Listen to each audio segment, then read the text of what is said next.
Can you describe for me what Agios Ioannis is like as a village where you were born in Cyprus? Can you give us a description of was it a large village? What was it like?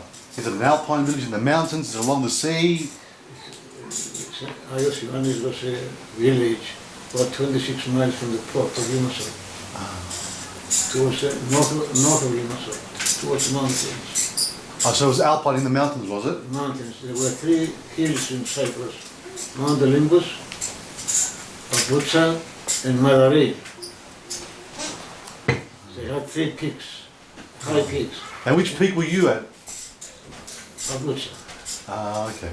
The extreme right is Papoutsa, Madari in the center, and Mount Olympus the highest.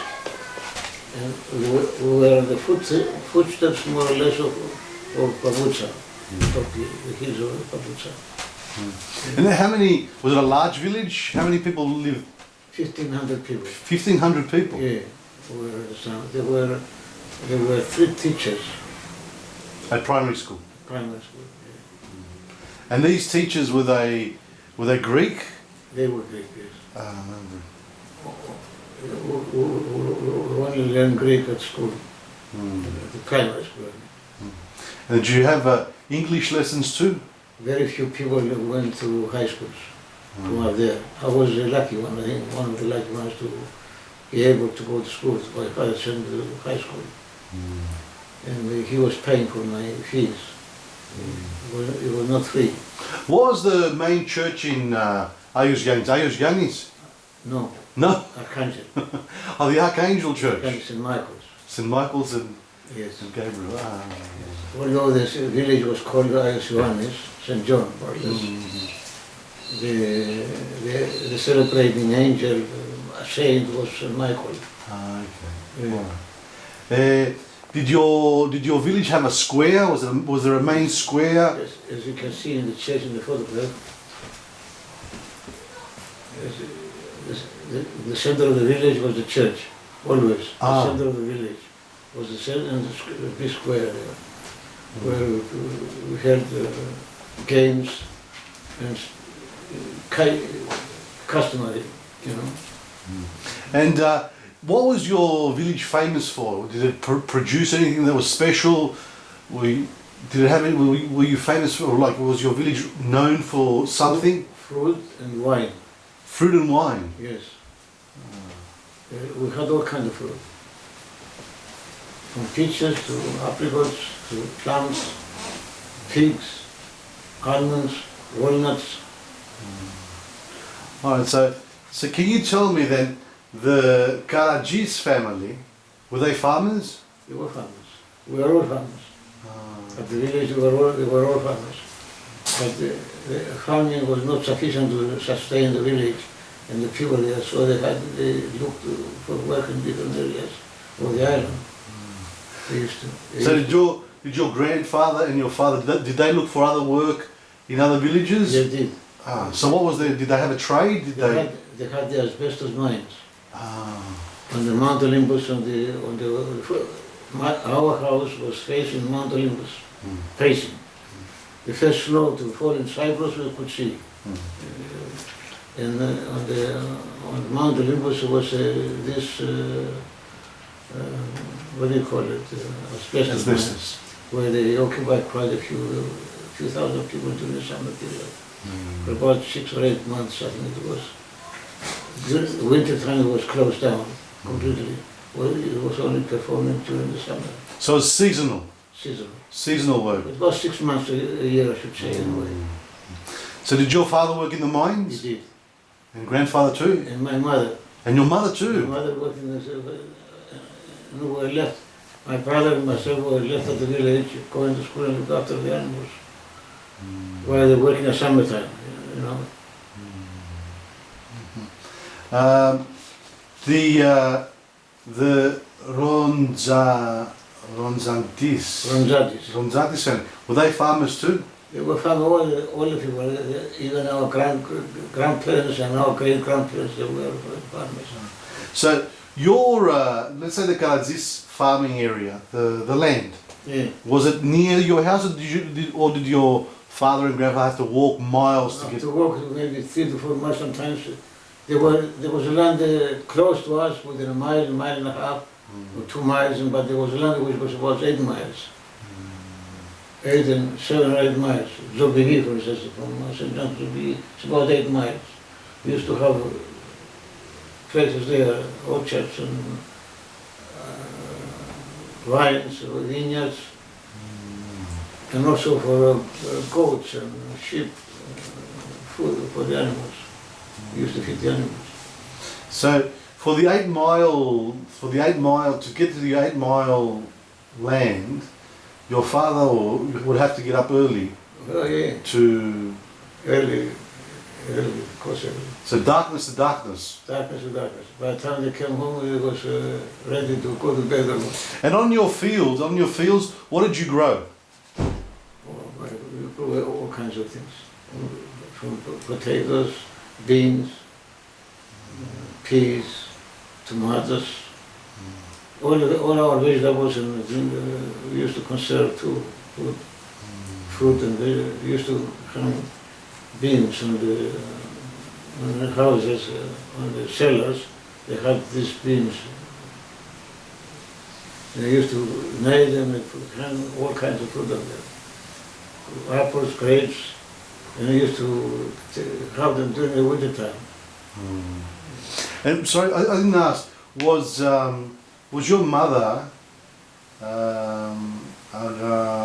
Agathaniki? Yeah. Was she from Agios Ioannis Agios too? Ioannis, yeah. Oh, okay. My father was from a village close by, called Katomilos. Ah. So he was from Katomilos. Yeah, Katomilos, but his father was from Agios Ioannis. There was no separation really. But there was a separate church, separate school, separate everything for Katomilos. But his parents lived in Katomilos, but his father came from Agios Ioannis. So, Kira Andrea, what are some of your first memories? Do you remember there was the uprising against the British in 1931? The first I remembered was about the uprising. I was 3 years old, less than 3 years old I was, I think. October 1931. And I was about 3 years old. I was born September 1928. What do you remember? I remember the soldiers. The British soldiers? The British soldiers and the constable. The rural constables, you know. They used to pass, there were only kids playing at outside in the backyards on the streets, you know. And the constable passed by and he just said to the word, "Come on." You know, he said that word. I remember that word since all my life. Did your family take part in the uprising at all? My mother was a heroine. Yes. What did she do to become a heroine? She raised the Greek flag. She went up to the balcony and raised the Greek flag. On the balcony of the house. Yeah. And were there consequences because? Oh yeah. They grabbed her, they pulled her, you know. Really? Yeah, oh yeah. So who grabbed her? The British soldiers or the British police? Cyprus police. The Cypriot. Cyprus police, they were Turkish. Turkish Cypriots with the British. The Turks were always really trouble there, really. So you raised now the Turkish police.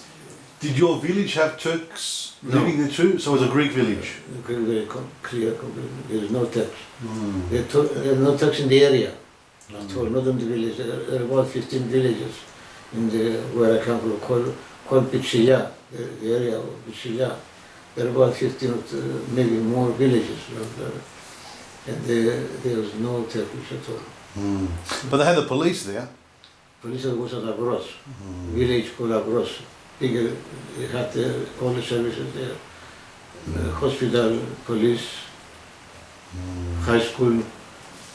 So Mum was dragged by the Cyprus police, took him to the square, dragged him to the square, and asked her to say sorry. And she said, no, I'm not sorry. And the Turkish put her with a bayonet in her throat and said, say sorry or I kill you. And she said, you can't kill me, I'm not sorry. Wow. Wow. Anyway, did things calm down after the Uprising? That's all I remember. I don't remember much more after that. Yeah, well, that's you would have wanted to remember more than that. But do things calm down with the British? Do they calm? They were beating the men that took part in the uprising. They were beaten in the square, whip them in the square, and put them all under the police. And took them to Limassol. They all saw most of themselves in jail. So yeah, okay, all right. Tell me, what memories do you have before school? Did you, for example, at summertime, did you go to Exochi? Exochi, we were at Exochi. Our village is Exochi. All right, all right, okay, all right. But like summer, how did you spend, for example, your summers? The rivers. The kids would play in the rivers. Oh, so you had rivers coming through your village? Two rivers. Ah. And there was water always going along, you know. From the rivers we used to control the water, you know, and take them to the orchards. We had So those rivers they didn't dry up at all? They were 20 they had water all the time, but they were not rubbish. They were permanent water all the time, and where they were watering maybe 1,000 acres of land, whole village. From a child's point of view, not from an adult's point, but you as a child, how would you characterize your dad? What kind of a man was he? Well, he was a peaceful man. Minded his orchards. He was a very good farmer. You know, very hard-working man. If you had to choose one memory that sticks in your mind as a child of your dad, which one would it be? What's an image that you can never forget? Laughable image, I think it was, I should say, it was when my father hid himself. He was climbing, they were, you know, how we have the orchards there, stones, and he used to have them step by step, more step by step. But the land was very expensive and very rare. I mean, fertile land. See? So they cultivated just about every little strip of land. They cultivated, made it work like an orchard or whatever. You see? So he was climbing once and he hit himself on the head, and he said, "Panagia." Myself as a kid, I started laughing. Started laughing, and he was upset. He chased me. I think he chased me for about a mile. And he gave up. So how would you, as a child, how would you characterize your mum? She was a nice person, very good person. In what way was she nice? She was, mom would stick things on anybody, would give him names. You would see somebody walking and he stayed away, you just stick a name on him. It would be his name until he dies. So she had a sense of humor too? She has a sense of humor. That's right. If you had to choose one memory from your childhood about your mother, what would that memory be? When the police... the police, okay. That was... But how did you, I mean that's a traumatic experience, you know, for a child to see his mum being dragged across the street. A fond memory, do you have a fond memory of your mum that characterises her personality or her character? Oh, she was a beautiful person. She was a talkative person. She was a hard worker. She was a tough worker, you know. you go next to my father or next to any other man, he used to work with pick and shovel. She was as strong as a bull. She was as small as she was strong, very strong. So she worked on the fields too? Oh, she worked hard, very hard. Oh, yeah. Primary school, there's a primary school at Agios Ioannis, isn't there? Yes.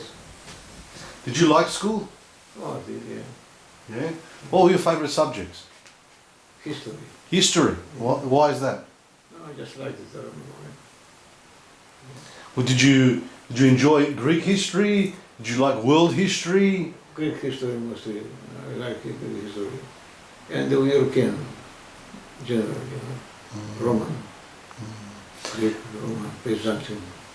Now, were you a studious type of student who worked hard, went home, did their homework? Average. Average. Just me,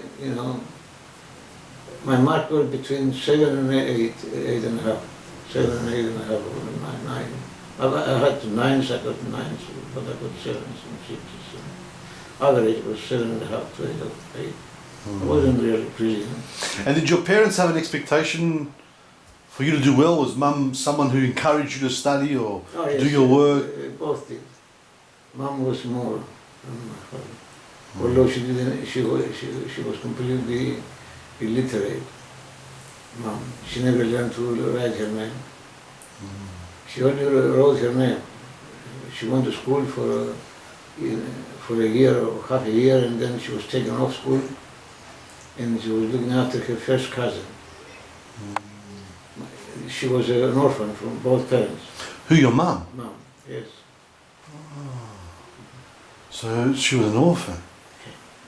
Wow.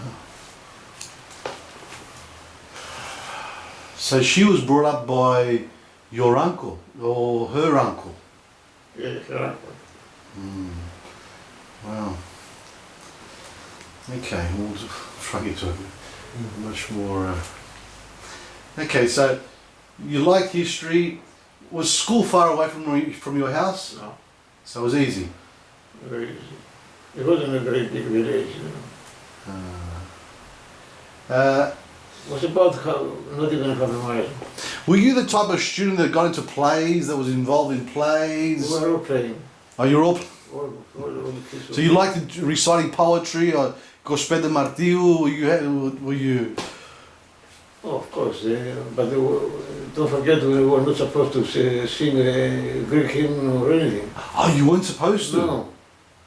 No, until after 1947, 48, that's when they allowed a little bit of relaxing, So before then you weren't allowed to sing the national anthem? No, especially since 1931 revolution, the uprising in 1931 stopped them completely. They were not allowed to Greek history, no Greek history at school. Oh, no Greek history? No Greek history at school. For the Greek independence movement, nothing? Nothing, they were not allowed to perform any marchings or anything. Not, they were prohibited.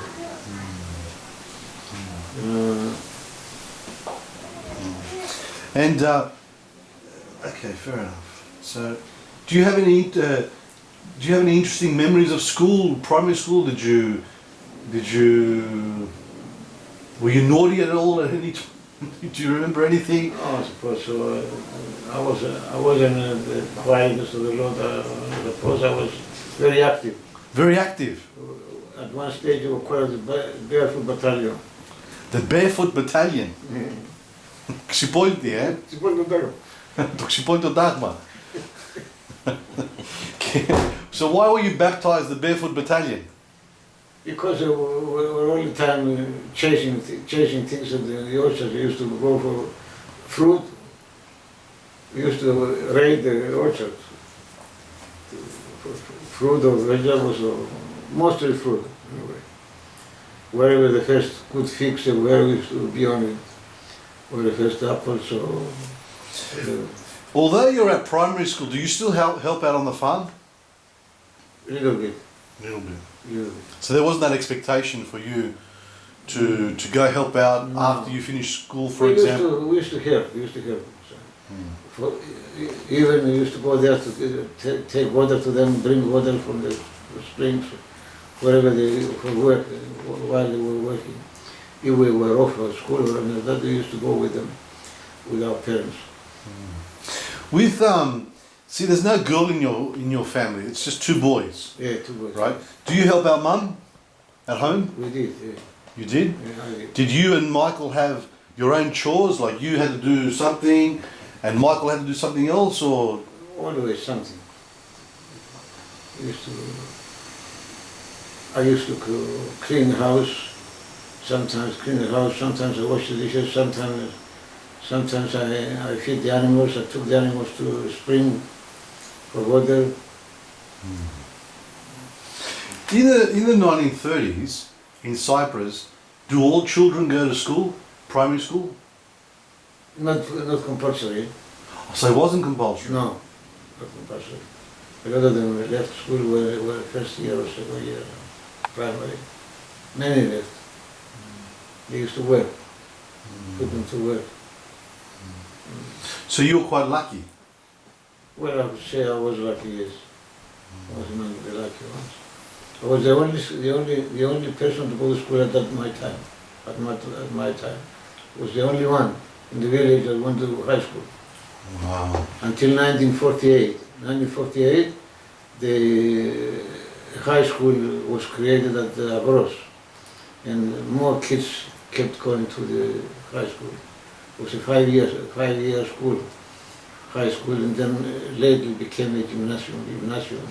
And did your brother go to school as far as? Yes, he went to the primary school. He finished it. Finished the primary. He was more brilliant than me, my father. Yes. He was. And did he go to high school? No, he couldn't. He couldn't. My parents couldn't put him to high school at the time. The war caused. It was the war that made it possible for me to go to school, because they were selling their products. It was easier to sell products and make some money, you know what I mean? And so he could afford to send me to school. Before, when my brother wanted to go to school, he couldn't possibly put him to school. So high school's costly. It's expensive. Yes, it was expensive for there at the time, because there was no work. And before the war started, the wages in Cyprus were only 1 shilling a day. If you get 5 shillings a week, 6 shillings a week, it was good money. You know, with the World War happening, the Second World War, did many of your Khoryani, your villagers, did they go to the war? Did they volunteer? My brother was one. Your brother went? Yeah. So he went to the Middle East? Oh, yeah. He went to Italy. He went to Italy? My brother was at the Monte Cassino. We were all Polish type. So that must have been a very anxious for your family to have someone on the front. Was he used on the front? Did he see action, or was he a driver? What was he? He was a Mulareos. Mulareos. Agaria. That's true. He used to take to the troops, feed the troops, supply. Did you remember? Do you remember him coming back? Yes. He came back in 1946.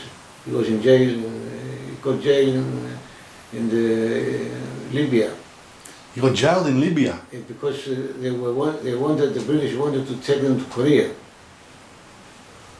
You know, they signed for the anti-Nazi war, in the European war, and then when the war ended, they wanted to send them the British wanted to send them to Korea. So they striked. They went on strike, and then they were in prison. They said about 8 months, I think, in prison. 8 months in Libya? In Libya.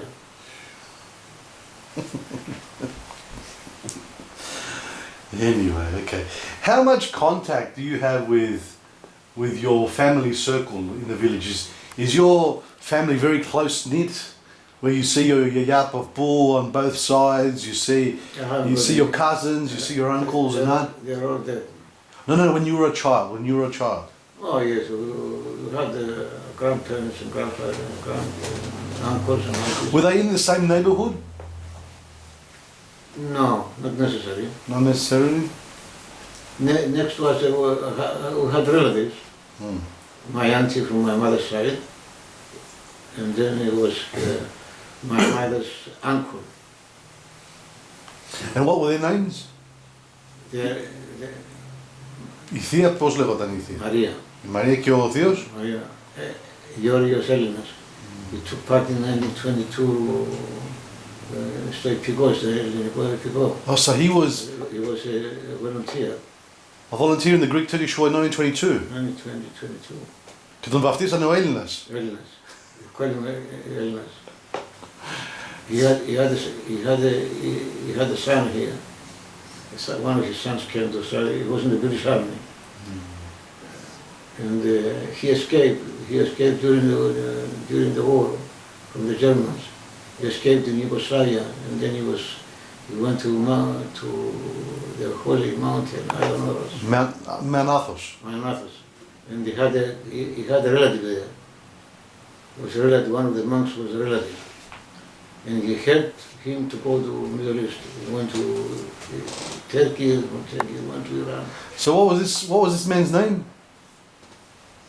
Που το σκάσε στην Ιουγκοσλαβία και κατέβηκε στο... It's a cousin of mine. What was his name? Chris. Chris Έλληνας. Chris Έλληνας. Chris G. Έλληνας. He died here at Dunside. Not Dunside, no, Dunside, isn't it? Dunside. Tell me, do you spend a lot of time with your yaya and papu? Did you spend a lot of time with them? Did they look after you? No, because they were living at Katamilos. Ah, okay. So I spent some time, but I haven't got any memories. Only once or twice I remember. But what about mum's parents? They were dead. Oh, they were already passed away. She was an orphan since she was. Ah, that's right. She was an orphan. That's She was an orphan since she was a kid. That's right. She was, I think she was 2 years old when they Yes. So, did you go to Sunday school? No Sunday school. Church? Church I did, yeah. I was a church boy for a while. Are you an altar boy? No, not another way, but I used to go in and help when I was 7 or 8. I used to go in for water, take the water to the priest for the spring, because there were no taps in our houses. We used to go to the spring to get the water and carry them and fill up whatever we had there, you know. So we used to go and take the water to the priest a few times. I wasn't permanent or anything like that. But was Mum someone who wanted you guys to fast for the 40 days? Did you? Oh, we fasted. We were fasting, all right? Yeah, but we were not fanatics. You know what I mean? I think although there was a fasting, we ate. Good. So, can you tell me what was the panigiri of Taxiarchy like? Beautiful. Yeah. Can you tell me, did they start the night before the preparations? What used to happen? Oh, they started early. A few days before, a couple of days before, people kept coming, especially the ones that they want to sell. You know. The ones that were selling the produce. Yeah, the produce. So they would set up their little stalls outside the church. They came from all kinds of all parts of the island. It was a big panegyri. It was a big festival. It used to come more than 1,000 people, a couple of thousand people, you know. So a lot of people. Is this something that you looked forward to? Yeah, the kids, of course. Yeah. Something different. Something different. You lose yourself among the people. True.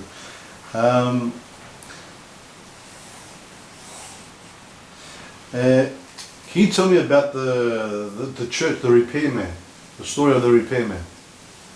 Repair The repair the doors, the church doors? Oh, you're talking about, well, that's the same family I told you, the Ioannis. Ah, the Ioannis family. That's They one come of up again. one of the sons. Ioannis himself, George, was the brother of my grandfather from my mother's side, Ah, his name, your grandfather's name? Michalis Karadjis. Ah. Ioannis was his son, his brother. Hmm. My mother and the Bagoras, the guy that repaired the church doors, they're first cousins. So what happened? Well, I didn't believe myself what they say, you know. But just when I went back, I met the Bagoras, you know, and the Bagoras was a very nice fellow. I asked him, I said, what to tell me the truth? I said, Michael appear to you, or you just made it? He said, you think he said I am a rich man? Am I a rich man? He said, why should I go and renew his doors? He renewed his doors from wooden, he made them steel. So did he see him in his dreams? Did he see him? No, he stopped him. He said his house was past the old church. We have two churches, we're going to see on the photograph. Yeah. Beneath the main church is an old church of St. Michalis. Yeah, no. You can see that, can you? Yeah, yes. So before his house was past a church, and he used to walk through the church yard and go to the cafeneo and play cards. So one day, one evening, he said, when he started to go out to the cafeneo, something stopped him. You know, and he said, where do you think you're going? He said, I'm just going to the cafeneo. He said, from now on, he said, you never pass from here. You're going to go to the cafeneo. He said, there is a street, and you can go around the street and go to the cafeneo and come back. Don't come from here. All right? But they said, did you see him? He said, I didn't see him. I just heard the voice, and I couldn't move. I just couldn't move. I heard the voice telling me not to pass from there anymore. So, and anyway, the next couple of days, the Bagoras was in a bus going from St. John to Limassol, and there was an accident. And the bus left the road and it kept down the hill, and he said, Michalis Karadjis will renew all the doors of your church if you stop the bus. And he said the bus went straight, and from one to two or three turnovers, he stopped on a tree, on a big tree. So just that, he was called there, and they decided they stopped, they got out, and the months passed, and nothing happened. And he forgot about what he said. So he said, he stopped him again. Before he went to the street on the church yard, he stopped him and said to him, you promised something, you didn't do it. He said, what? He said, the doors. You said you're going to do the doors of the church. So he said, I had to do the doors. He said, I'm a poor man. He said, I haven't got money to build the churches. So, but that's why I believe him. I don't know whether I believe or not. I don't know. What memories do you have of the Turks? Did you have any contact with the Turkish? No, I had no contact. Myself, St. John was... in the tribe. But when you went to Limassol, how often did you go to Limassol? But we never, how often? Very rarely. Very rarely? We used to go to Limassol, yeah. There was only one bus going, and the roads were not really very good, you know, they were not very I ran all the way from St. John to Limassol. I used to run barefoot all the way. We went to Limassol a few times as kids, you know what I mean?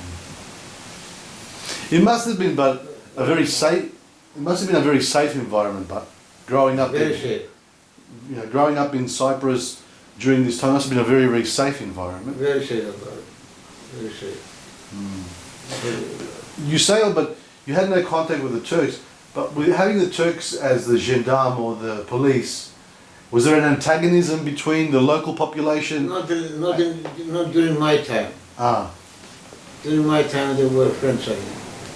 As a matter of fact, when I left St. John, as I came to Australia, my parents sold the property up there, and they came to Limassol, and they bought land there, and they just made an orchard, big orchard there, you know, and they lived. Their village was half and half. Ah. Half Greeks, half Turks. And my parents used to live next to the Turks. And they were very friends until they died. Until they left to go to the northern area, the northern part of the island, and they stayed there. And they were still friends even the day they left. The Turks, they were all right. The people, they were all right. It's only The leadership. the leadership. People had nothing to do with it. Do you have any memories of the British? Not much. Not much? No. Not much. Were there any silly laws, for example, that you couldn't sort of tolerate, or was there something that that you couldn't agree with, or anything like that? Not really. In my time, I wasn't. We didn't get in touch with the British at all, more or less. We're not involved in any. The whole village and the whole area was not involved. Only when there were elections after the war. There were no elections, government elections, or anything like that, you know. It was only the only thing that we elected in Cyprus was archbishops, bishops, archbishops, and mayors, city mayors. That's the only thing. That's the only thing we voted. We didn't vote for government. So you voted for the Archbishop? Yes, we did. It was an independent church, the Church of Cyprus. You say you were the only one from your class to go to high school. Yes. At high school, did the other kids come from the other villages, the other 15 No, villages? they went to Limassol. Oh, you went to Limassol for your high school? Yeah, I went to Limassol. And from Limassol I went to Nicosia after. The third year I was in Nicosia. So in Limassol, does that mean you have to catch the bus? No, I was living at Limassol. Oh, you were living in Limassol? My parents paid the school, and then I was boarding. You were boarding? Yeah, I was boarding. So 13 years old, you're actually boarding? Boarding, yes. I was boarding. What's this new freedom of yours, this new independence? Of course, it's independent. It was complete independence. I learned how to live my own. You know what I mean? And how often did you have contact with your parents? Every weekend, or? Every weekend, sometimes every 2-3 weeks, sometimes. It all depends. If I could go, if I didn't want to go to St. John, I didn't go. If I wanted to go, I just went. And did they used to send you a basket full of goodies? Yes. How often was that? Oh, once a week at least. Once a week at least? Something was at coming. least. Something was coming, yeah. Kalati. To Kalati, that's right, the basket. Kalati. The basket. So you were lucky in that way? Of course. They found all the goodies from nuts to walnuts to almonds. And did you have a dormitory where you all stayed together, all the students, or was it? No, I wasn't in the school. I was boarding separate outside school. I was boarding with the family.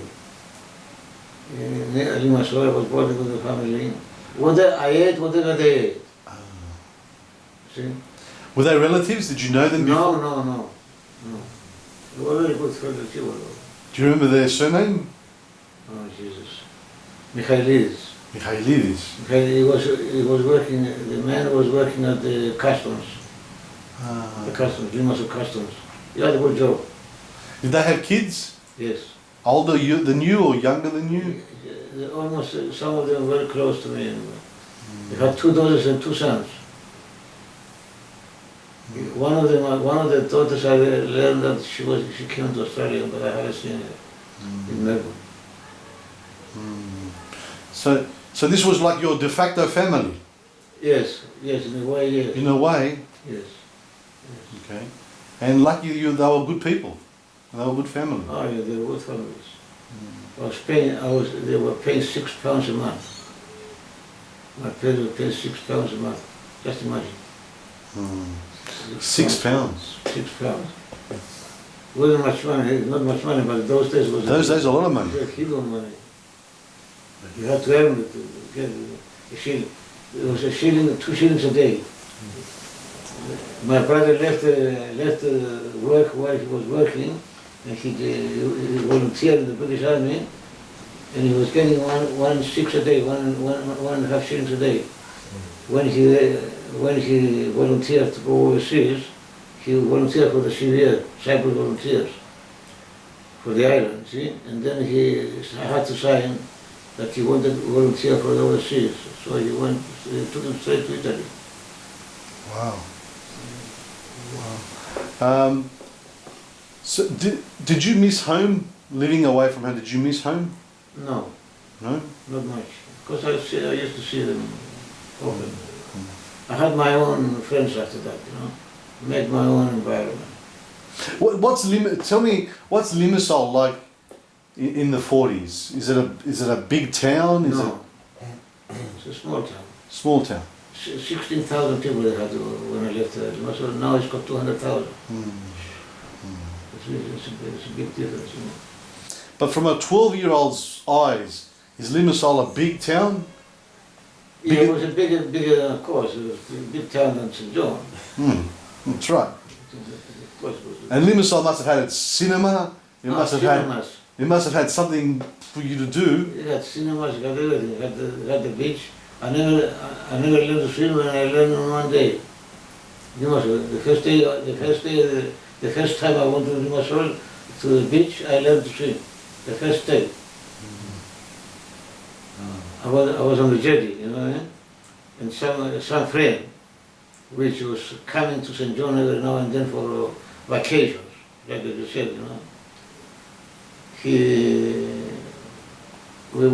they were diving themselves up and down, and myself so he just pushed me. He gave me a push and went straight in. Somehow You had to learn quickly. I got out, they helped me anyway, they helped me got up to the top, they pushed me again. 3 times they did it.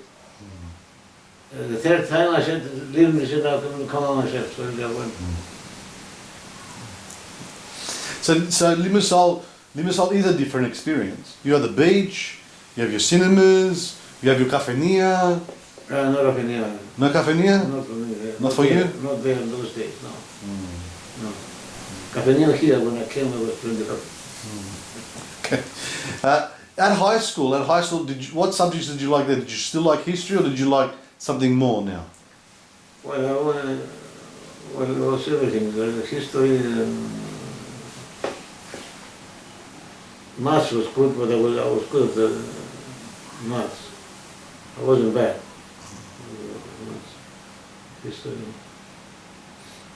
How come you, Andrea, why did you go to Nicosia? For the 3rd year high school, you went to Nicosia? I went to Nicosia because I had relatives there. Friends, cousins. They were there, and I wanted to change the school because I liked the other school better, the Nicosia school. I heard about it, so we went there. I asked my parents. So who were these relatives? Were they from your mum's side? Or My mom's side. From your mum's side? Yeah. What was their names?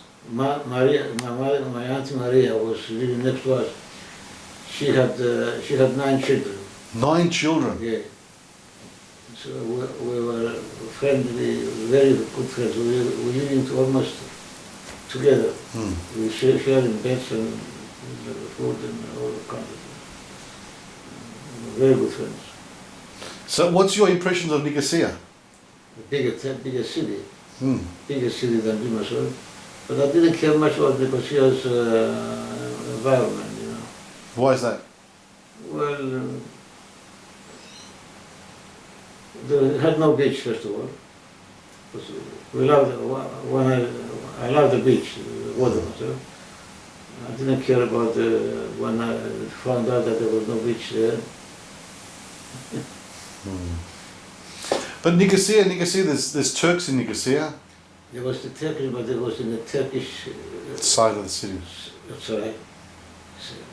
There was a Turkish neighborhoods Hmm.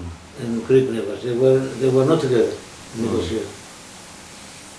But in your daily life, did you come across them? You must have come across them. Many times. Many times. They were at the main agora, Hmm.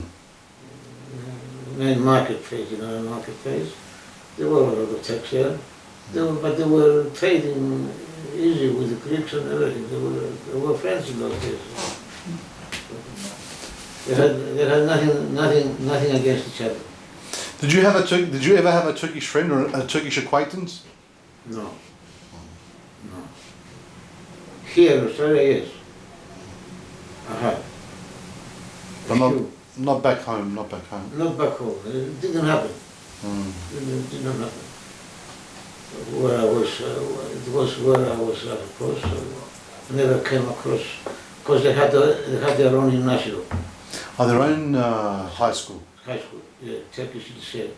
They used to call it. They had the gymnasium and they had the Ligio, the Turkish lycée.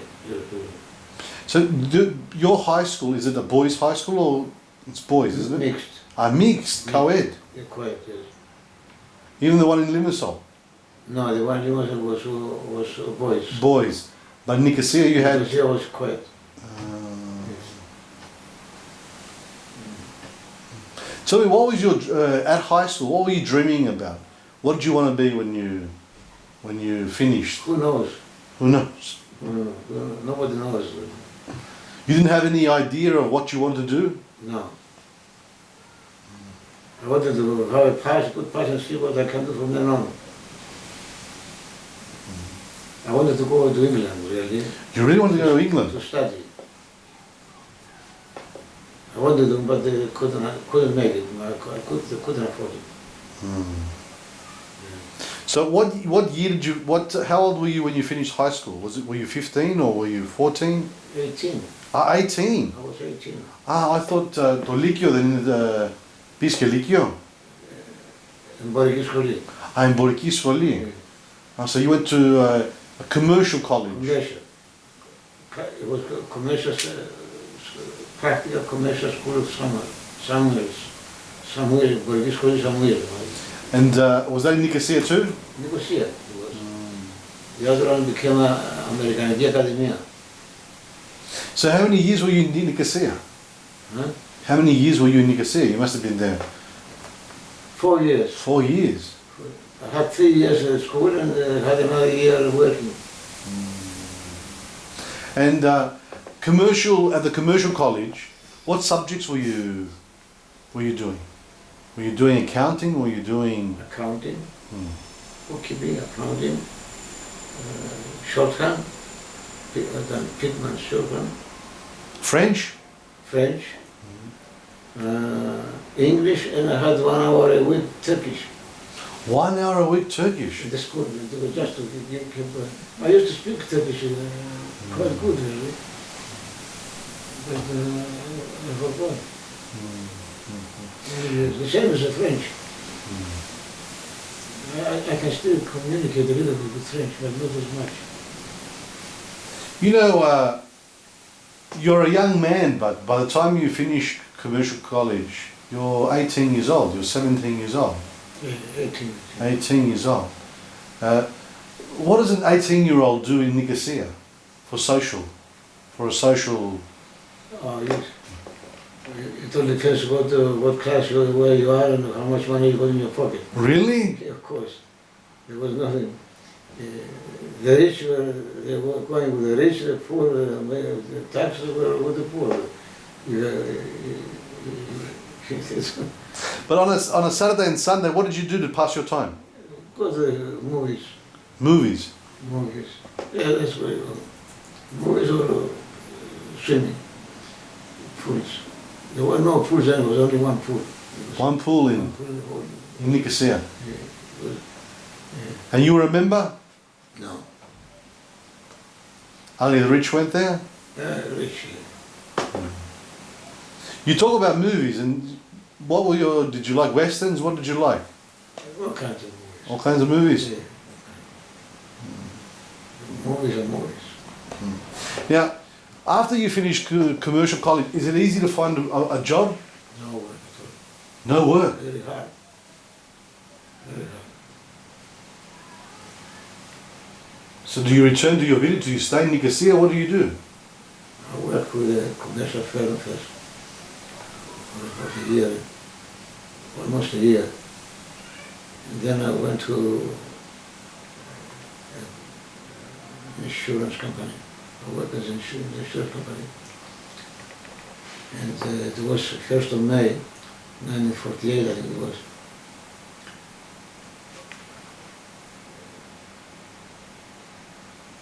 They bar the newspaper, they are called Democratis. They bar it because they were saying things against the government, British. So they bar it. They renew the paper, or open the paper with a different name, Neos Democratis. So the kids, the people that work there at the insurance company, they had to get, everybody got the paper with the red letters. And we went to ask the director of the company for an increase. So we were all sacked. You were all sacked?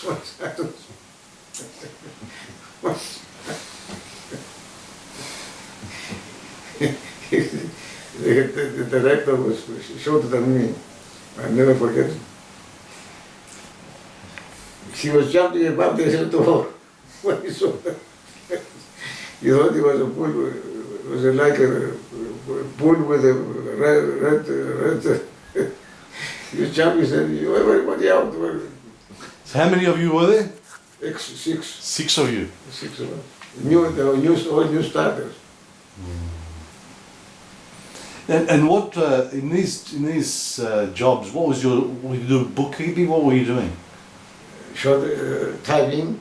Typing. Typing and epistografia, commercial letters. And the salary at the time, what was the salary to work? £14 a month. £14 a month. It wasn't much, but it was something to start with. Some. Others were getting 10. Banks and big companies, they were paying 18, 20. 20 was big money, good money, 20 pounds a month. So 14 is somewhere in the middle, or just above the middle? No, under. Under? Yeah. It wasn't really much money. So was this like a junior position, a junior wage, because you just... No, it wasn't a junior wage, it was not that wage. I was 19 when I started. So you get sacked from the insurance company. Is it hard to find work? You can't get work. You can't get work? No. Is this where you start thinking about migration? Yeah, I started thinking. He was afraid to start. He was afraid to be employed. He wasn't sure. You had no security, at all. Today you work, the next day you was out of work for some reason or another. Somebody said something against you or something like that. Was it like that, wasn't it? No, it was bad, very bad. Very bad. That's why I left it. Do you think it's because the market is so small And there's so much competition for jobs that this is what causes all this? There was no work. No work. There was no work. What can you expect? The trade is not free. The British set their prices for all goods imported and exported. They got the keys, the customs. They put the prices on products of the island. You're not allowed to sell your own goods in the open market to get what you want to get. They set the price for you and they take it from you and they sell it themselves. My father had at one stage, he had a truck full of peaches. A truck, about 80 κοφίνια, 80 baskets, of peaches. And he took them to Nicosia, to the market. By the time he took them there, half of them were rotten and threw them out. The other half was selling. Anyway, to tell you the truth, by the time he came home, he brought with him, I think, 3 pounds, 3.5 pounds. After all this adventure, it was 3.5 pounds. And, in an open market, there was something to do with those pictures. My father at least should get at least 20 pounds. So he got 3.5. By the time he paid the fares, the transport, he had nothing. He was behind. They said the wines, for instance. They used to sell the wine 132 bottles for 2 pounds. That's not a joke. 2 pounds. 132 bottles of wine my father sold for 2 pounds.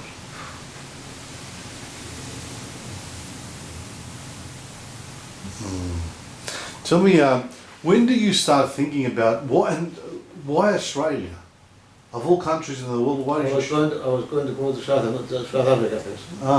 Originally, I applied for South Africa, and for some reason, they stopped the migration because too many Cypriots applied already, and there weren't too many down there. So I went to the agent that I applied for here, and he said, why don't you go to Australia? He said, Australia, geez, I never thought of Australia. Until then, I never thought of Australia. He said, Australia, geez. I said, all right, what's there? I tried to explain. But the other people said to me that Australia is nothing except bush. Bush. But when I arrived in Australia, it was all false. It wasn't all bush. I like